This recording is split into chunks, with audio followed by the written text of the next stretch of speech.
Oke, kali ini saya akan membahas tentang teori pembelajaran bahasa dan strategi pengajaran. Teori pembelajaran bahasa adalah rangkaian konsep dan prinsip yang digunakan untuk memahami bagaimana individu belajar bahasa, baik dalam aspek pemahaman maupun produksi bahasa.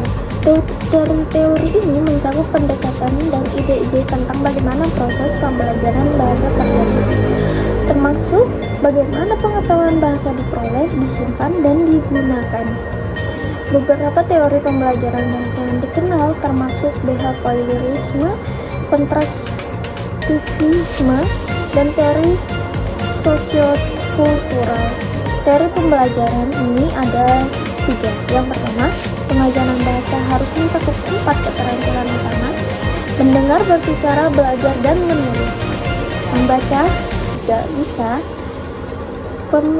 Yang kedua, pembelajaran harus berpusat pada pendidikan dengan memperhatikan gaya belajar dan minat mereka. Oke, yang ketiga, menggunakan bahasa ajar yang relevan dan bervariasi, seperti teks, audio, video, dan permainan dapat meningkatkan keterampilan bahasa. Strategi pengajarannya gimana? Yang pertama, anak-anak sekolah fokus pada bermain, menyanyi, dan bercerita untuk membangun fondasi bahasa mereka. Yang kedua, anak-anak sekolah dasar.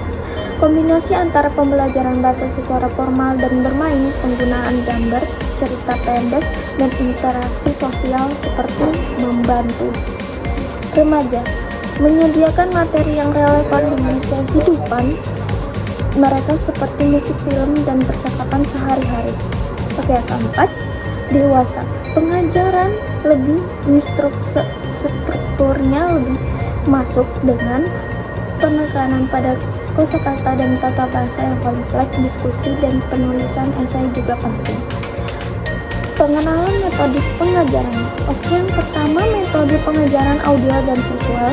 Itu menggabungkan audio dengan visual dapat mengajarkan untuk meningkatkan pemahaman dan daya tingkat peserta didik.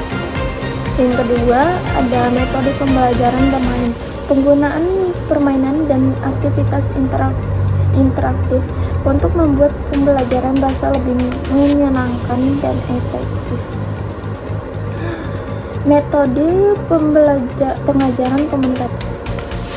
Fokus pada komunikasi aktif dalam peserta didik, memungkinkan mereka berlatih berbicara dan mendengar dalam situasi nyata. Oke, yang terakhir ada metode pengajaran berbasis proyek. Memungkinkan peserta didik bekerja pada proyek-proyek bahasa yang relevan dan minat yang membutuhkan mereka. Kesimpulannya adalah bahwa teori pembelajaran bahasa adalah konsep dan prinsip yang memberikan paduan tentang bagaimana individu belajar bahasa. Teori-teori ini memengaruhi strategi pengajaran dan pendekatan yang digunakan dan dalam mengembangkan keterampilan bahasa. Selain itu, penting untuk mempertimbangkan perkembangan peserta didik dalam merancang metode pengajaran yang sesuai. Penggunaan metode yang relevan dengan pengembangan peserta didik dan tujuan pembelajaran dapat meningkatkan efektivitas pembahasan bahasa. Oke, sekian dari saya. Wassalamualaikum warahmatullahi wabarakatuh.